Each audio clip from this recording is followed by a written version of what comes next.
बोरीवलीच्या संजय गांधी राष्ट्रीय उद्यानाच्या संदर्भापुरता हा प्रश्न मर्यादित न ठेवता आमची विनंती आहे की चंद्रपूर जिल्ह्यामध्ये मोठ्या प्रमाणामध्ये मानवी हल्ले हे मोठ्या प्रमाणामध्ये आए दिन आपल्या वर्तमानपत्रामध्ये वाघांनी हल्ला केला, कुठल्या महिलेला उचलून नेला, कुठल्या लहान बाळाला उचलून नेलं, अशा पद्धतीच्या घटना रोज घडतात।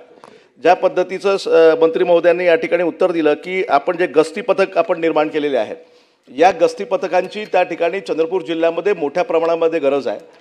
ब्रह्मपुरी विधानसभा क्षेत्र किंवा त्या ठिकाणी राजुरा हे क्षेत्र असं आहे की त्या ठिकाणी कुत्रे संपून गेले आहे। मी जे म्हणतो अत्यंत जबाबदारीपूर्वक म्हणतोय, परिणय फुके सुद्धा याला समर्थन करतील की कुत्रे सुद्धा संपून गेले अशा पद्धतीची परिस्थिती आहे।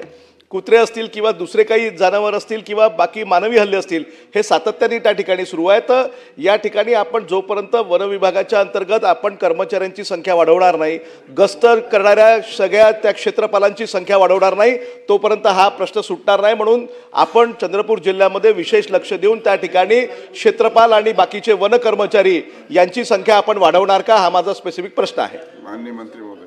सभापती महोदय, वन खात्यातल्या बऱ्याचशा जागा रिकाम्या झाले, रिटायर्ड झाले, भरती झाली नाही। निश्चितपणे त्या रिकाम्या झालेल्या जागा भरण्याच्या करता प्रस्तावित आहे आणि ही गोष्ट खरी आहे की आजूबाजूच्या गावातल्या कुत्र्यांची सुद्धा शिकार बिबट्यांच्या मार्फत, वाघामार्फत होते, परंतु त्या कोर आणि बफरमध्ये जास्तीत जास्त अशी फळझाडं लावावीत की जेणेकरून वानर, ससे, हरिणे त्या ठिकाणी पोचली जावीत आणि मग त्या ठिकाणी हिंस्र प्राण्यांना कोर एरियामध्ये त्यांना खाद्य मिळाल्यानंतर ते बाहेर येणार नाहीत, याची व्यवस्था करण्याचं निश्चित ठरलेलं